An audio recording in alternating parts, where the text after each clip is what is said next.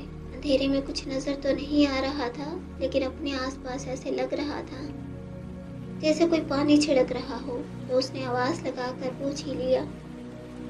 آس پاس petrol چھڑکتے آدمی نے جب عورت کی آواز سنی تو ہڑبڑا کر سلاخوں کے پیچھے دیکھا۔ وہاں ایک عورت کا عکس نظر آیا۔ عائشہ نے حیرت سے ادھر ادھر دیکھنے کی کوشش کی۔ جہاں وہ موجود تھی وہاں پر تو ایک 0 وولٹیج کا بلب لگ رہا تھا، لیکن باہر اندھیرا تھا۔ باہر تو کچھ بھی نظر نہیں آ رہا تھا۔ عائشہ کی صورت دیکھ کر اس آدمی کے چہرے پر خرافاتی مسکراہٹ آئی اور اس نے پیٹرول کا چھڑکاؤ عائشہ کے اوپر بھی کر دیا۔ یہ کیا ہے؟ وہ ہڑبڑا کر پیچھے ہٹی۔ تمہاری ہمت بھی کیسے ہوئی میرے ساتھ ایسے بدتمیزی کرنے کی؟ جانتے ہو میں کون ہوں؟ میرے ساتھ ایسا کوئی نہیں کرتا، اپنا نام بتاؤ۔ وہ چیخنے لگی، مگر وہ انسان چھڑکاؤ کرتا ہوا آگے کی طرف چلا گیا اور اسے خود سے دور جاتا محسوس کر عائشہ تل ملا کر رہ گئی۔ اپنے اوپر سے ان چھینٹوں کو صاف کرنے کی کوشش کی تو اس کے ناک کو کچھ عجیب ناگوار گزرا۔ جب زوم کر دیکھا تو آنکھیں حیرت سے پھیل گئیں۔ یہ تو پیٹرول تھا۔ پیٹرول؟ یہ آدمی پیٹرول چھڑک رہا ہے؟ کوئی ہے؟ میری بات سنو، یہ آدمی پیٹرول چھڑک رہا ہے۔ حویلی میں آگ لگ جائے گی، سب لوگ مر جائیں گے۔ وہ چیخ چیخ کر سب کو بلا رہی تھی، لیکن یہاں پر اس کی پکار سننے والا کوئی نہیں تھا۔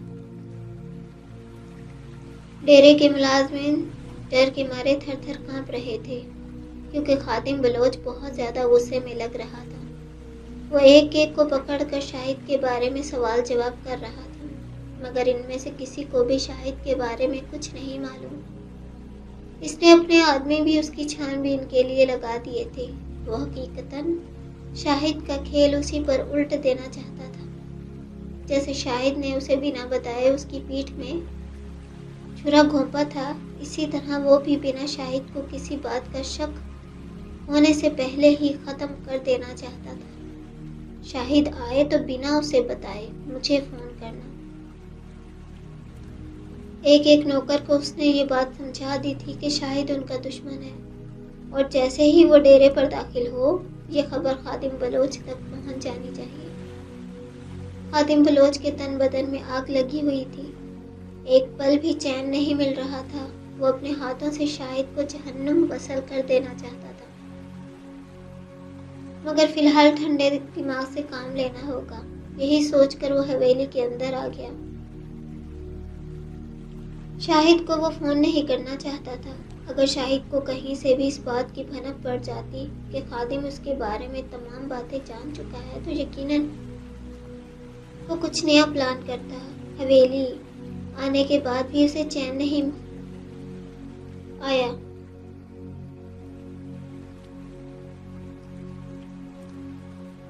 وہ اپنے کمرے میں ادھر ادھر گھوم رہا تھا، پھر اچانک ہی اسے دھیان آیا کہ حاجرہ ابھی تک کوئی نئی خبر لے کر کمرے میں نہیں آئی، ضرور کسی کام میں لگی ہوگی۔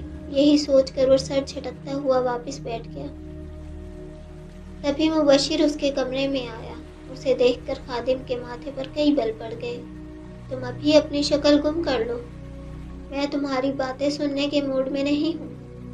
ڈیڈ، میں آپ کو کچھ بتانے اور اجازت لینے آیا ہوں۔ ماں کو گہری چوٹ لگی ہے، ڈاکٹر نے بولا ہے اسے ہاسپٹل شفٹ کرنا پڑے گا۔ ویسے تو جب وہ گھائل ہوئی تھی تبھی میں نے ڈاکٹرز کو بلا لیا تھا، لیکن پھر بھی وہ کہتے ہیں کہ اسے ہسپتال لے جائیں تو زیادہ بہتر ہوگا۔ کیا مطلب ہے تمہاری باتوں کا؟ کیا ہوا ہے حاجرہ کو؟ مبشر کی بات پر وہ حیرت زدہ سا ہو گیا۔ آج ماں سیڑھیوں سے گر گئی تھی، لیکن آپ کی بات کے مطابق ہم نے اسے ہسپتال نہیں بھیجا۔ کیا مطلب؟ میری بات کے مطابق تم لوگ اسے فوراً ہسپتال کیوں نہیں لے کر گئے؟ آپ نے ہی تو کہا تھا اگر کوئی بھی حویلی سے باہر گیا تو اسے جان سے مار دوں گا۔ ایسا تم سے کس نے کہا؟ تم کیا پاگل ہو چکے ہو؟ ہم سے ایسا شوکت نے بولا کہ آپ یہ آرڈر دے کر گئے ہیں، اگر کوئی بھی حویلی سے باہر گیا تو آپ اسے قتل کر دیں گے، چاہے وہ آپ کا بیٹا ہو یا پھر کوئی بھی ہو۔ شوکت نے ایسا بولا؟ اس پاگل کی باتوں پر تم لوگوں نے یقین کیوں کر لیا؟ ابھی تو وہ شاہد کے صدمے سے ہی نہیں نکل پایا تھا کہ شوکت کی بات پر خادم بلوچ کے دماغ میں خطرے کی گھنٹیاں بجنے لگیں۔ تم اپنی ماں کو لے کر ہسپتال جاؤ، میں شوکت کے پاس جاتا ہوں، دیکھتا ہوں اس کے دماغ میں کیا خرافات چل رہی ہے۔ ٹھیک ہے، میں لے کر چلتا ہوں، مگر شوکت نے جھوٹ بولا ہے۔ آپ اس بات کی اچھی طرح چھان بین کریں، کیونکہ ماں کی جان خطرے میں ہے۔ اگر وقت پر ہسپتال لے جاتے تو یقیناً ان کی جان کو اتنا خطرہ نہیں ہوتا۔ ہاں ٹھیک ہے، تم لے کر جاؤ، میں ذرا اس کو دیکھتا ہوں اور اس کا دماغ بھی درست کرتا ہوں۔ وہ دونوں اپنے کمرے سے باہر نکل کر کچھ دوری پر ہی گئے تھے کہ آگ کے بڑے بڑے مرغولے ان کی طرف بڑھے اور پوری حویلی کے اندر چیخو پکار بھگدڑ مچ گئی۔ خادم اور مبشر یہ حالات اور ہر طرف آگ دیکھ کر بوکھلا گئے۔ ہاں تو ریڈرز، مجھے بہت زیادہ نزلہ زکام ہوا ہے، تو میں نے پھر بھی ریڈنگ کی ہے، اسی لیے اگر کہیں کچھ برا لگے، الٹا سیدھا لگے تو معاف کرنا، کسی کو کوئی لفظ سمجھ میں نہ آئے تو پڑھ لینا۔